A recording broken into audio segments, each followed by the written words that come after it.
Hello! Magandang araw po! Ipapakita ko sa inyo kung paano mag-send ng pera from BPI to GCash. Okay, so ito ang balance ko sa BPI savings account. At ito naman ang balance ko sa GCash. Balik tayo sa BPI. Then, i-click muna natin ang settings.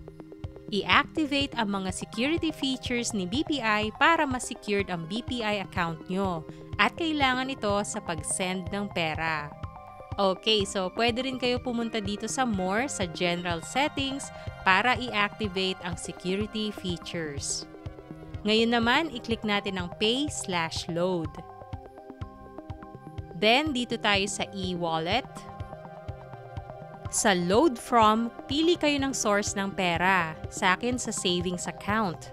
Sa Load To, dito tayo sa All e-wallets. Then, click GCash.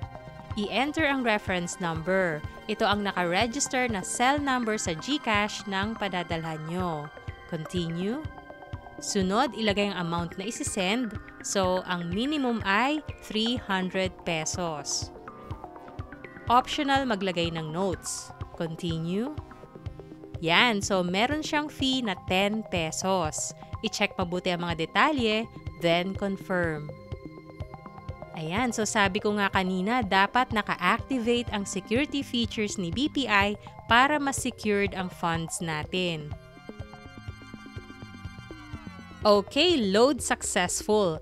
At nag-notify na rin si GCash na may na-receive akong pera. Balik tayo sa My Accounts.